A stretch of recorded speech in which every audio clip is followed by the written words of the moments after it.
তো বন্ধুরা বেরিয়ে পড়লাম জিরো পয়েন্টের উদ্দেশ্যে। তো রাস্তা ভীষণ খারাপ, কি বলবো। কদিন ধরে বলি আগে যে আমার গলাটা ভীষণ খারাপ ছিল, কমছে বাড়ছে এই হচ্ছে। ভয়েস দেওয়ার ভীষণ প্রবলেম হচ্ছিলো, ওই জন্য দুদিন ভিডিও ছাড়তে পারিনি। খুব কষ্ট করে গলাটাকে আমি ছাড়িয়েছি। তো এই রাস্তায় যেতে যেতে সিনারি দেখছি আর মোহিত হয়ে পড়ছি। সুন্দর। তবু 8 তারিখে এলে আরও ভালো হতো, বরফটা তখনই পড়েছে। এখন বরফটা অনেকটা কমে গেছে, তখন আরও সুন্দর পড়েছিল। ঠিক বরফটা বললে কী হবে, বরফটা ও ঠান্ডা এখানে। আমি ভাবছি সুন্দর দেখতে লাগতো ভালোই, কিন্তু মানে ঠান্ডাতে এতেই মাথা খারাপ হয়ে যাচ্ছে। তো তার উপরে যদি আরও বরফ থাকতো আরও কী হাল অবস্থা হতো আমার। তো যাই হোক, তবুও পাহাড়ের যে মহিমা, প্রতিটা ঘাটে ঘাটে এত সুন্দর সৌন্দর্য লুকিয়ে আছে, নিত্য নতুন। যতই দেখি ততই মনে হয় নতুন। তো পাহাড় যারা ভালোবাসেন, আমার মতোই পাগল, পাহাড় পাগল। তো আমি প্রতি বছর পাহাড়ের দিকে চলে যাই। আমার যতই মনে হয় যেন এই দেখে এলাম, পরক্ষণেই 2 মাস পর হলেই মনে হয় যে আমি ওদের আবার পাহাড় ডাকছে, আর নিত্য নতুন পাহাড়ের গাছের খেলা। কত সুন্দর সুন্দর ফুল, পাহাড়ি ফুলগুলো এত সুন্দর। এখানে নাকি ওই মার্চ এপ্রিল করে পুরো ফুলে ভরে যায়, তো সেটা দেখার সৌভাগ্য হয়নি।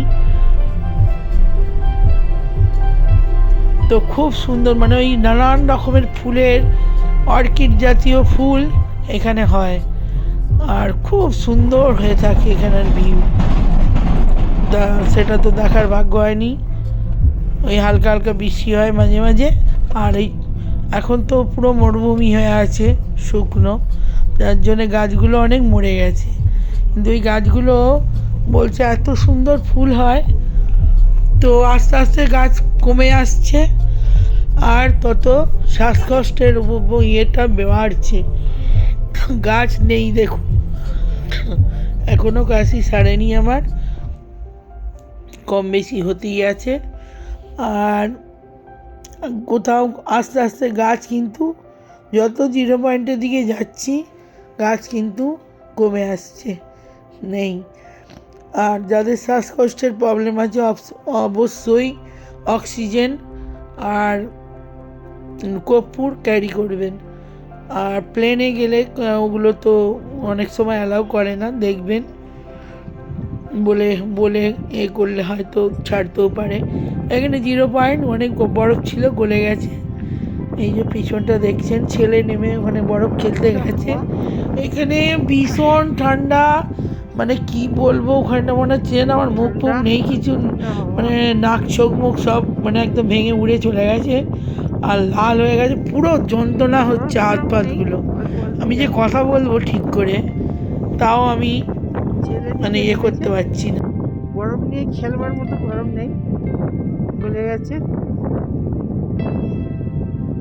বহুত ঠান্ডা। এখান থেকে বেশিক্ষণ দাঁড়ানো যাবে না, চলে যেতে হবে।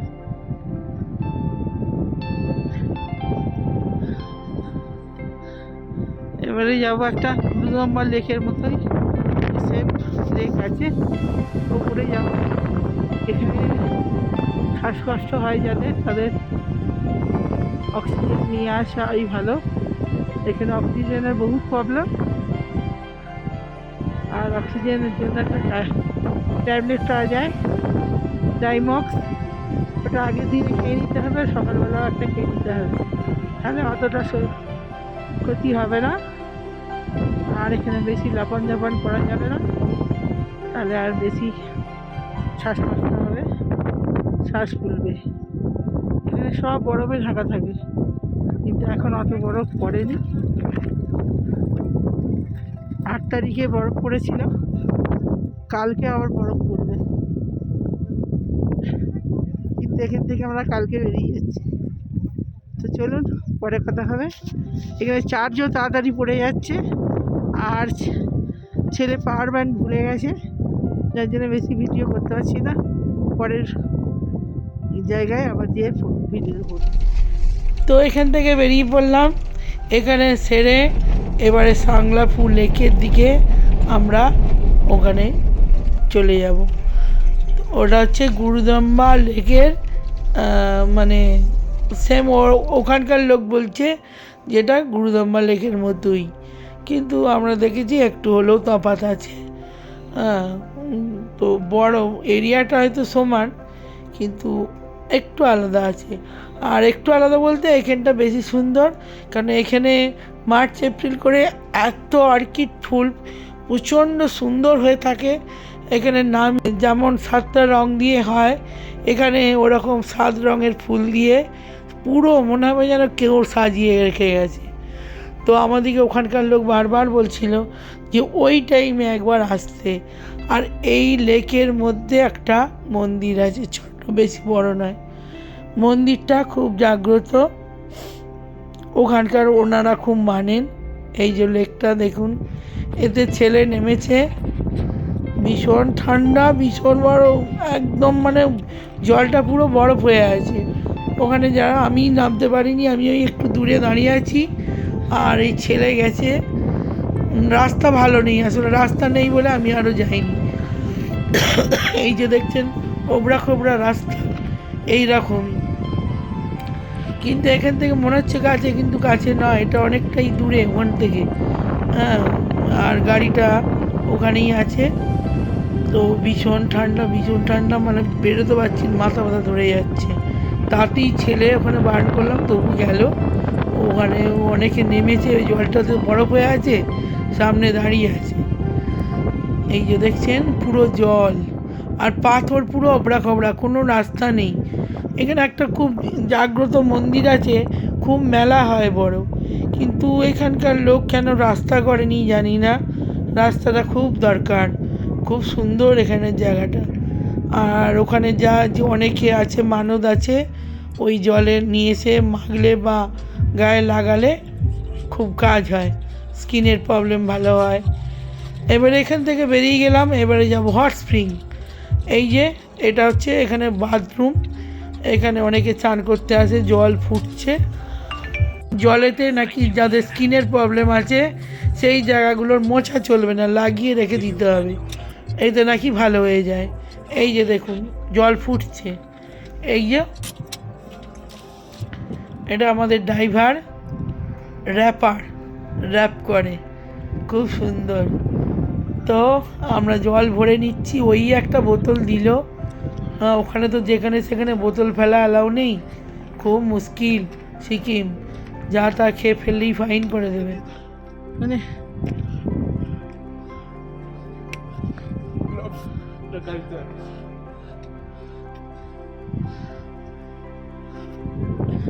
হাই বন্ধুরা, তো হট স্প্রিং, এখানে গরম জল পাওয়া যায়। তো এখানে ঠাকুর মন্দিরও আছে, এখানে খুব নাম করা। রোগ ব্যাধি থাকলে এই জল মাথায় নিলে, চোখে মুখে দিলে বলছে ভালো হয়ে যায়। তো আমি ছোট শিশিতে একটা নিয়েছি, হাত আনতে ভুলে গেছিলাম, ড্রাইভার ম্যানেজ করে দিল। আর এই যে পিছনে বরফ ভর্তি, আর হয়ে গেল এখানে ঘোরা।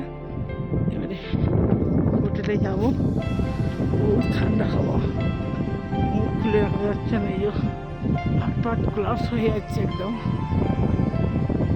বেশি কথা বলতে পারছি না, এখানে তো শ্বাসকষ্টের প্রবলেম। তো ভীষণ ঠান্ডা, আর যে চলে যাই ভীষণ ঠান্ডা। এই যে সাইডগুলো দেখিয়ে দিই, বহুত বরফ।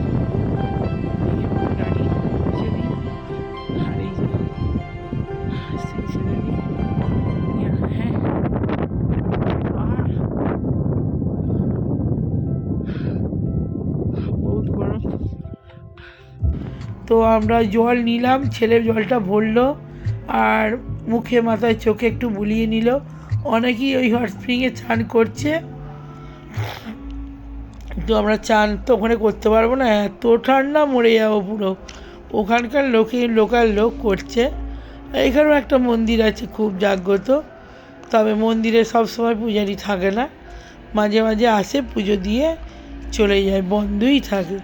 এখন পুরো বন্ধ হয়ে যাবে, কেননা এরপর যে বরফ পড়বে আর ওপরে কাউকে অ্যালাউ করবে না, আসতে পারবে না। দেখতে পেয়েছেন কী হাল অবস্থা, ও টুপি খুলে চলে যাচ্ছে, ভীষণ ঠান্ডা।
দাঁড়াও তোমার আরে আরে তো বন্ধুরা, এই যে পিছনে ভ্যালি, এই পাহাড়ের চূড়া বরফ পড়ে আছে, আর এই যে জলের স্রোত পিছনে, এই যে এটা ইয়াংদাং ভ্যালি।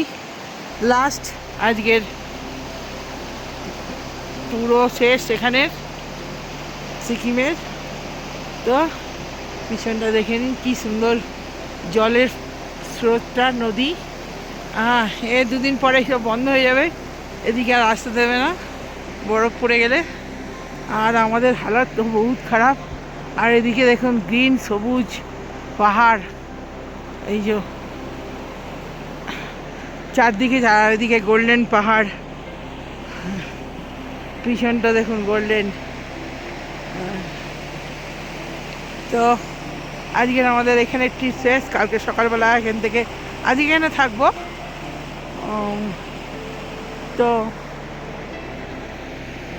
এই জলের স্রোত বয়ে যাচ্ছে, এবারে আমরা চলে যাব গাড়িতে। ভীষণ ঠান্ডা, হাত ফাত কেটেই দেখুন, হাত খালি, হাত ফাত কেটে পড়ে যাচ্ছে। গ্লাভস গাড়িতে রয়ে গেছে, ভুলে গেছি। তো চলুন, বেশি কথা বলবো না।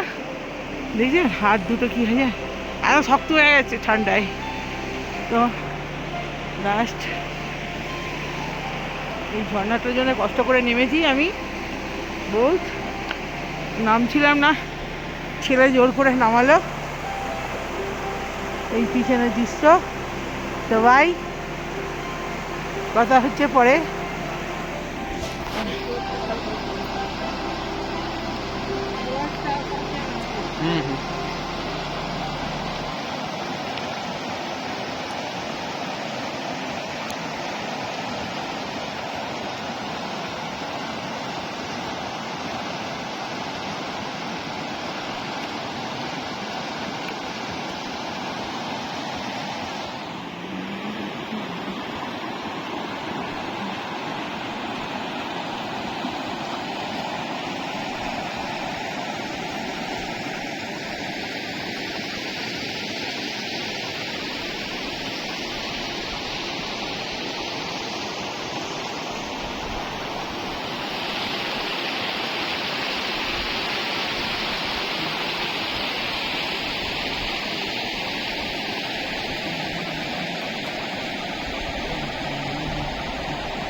में तो ऑक्सीजन नहीं रहता है बारिश के टाइम में कि पूरा बंद रहता है कोई नहीं रहता है गाँव में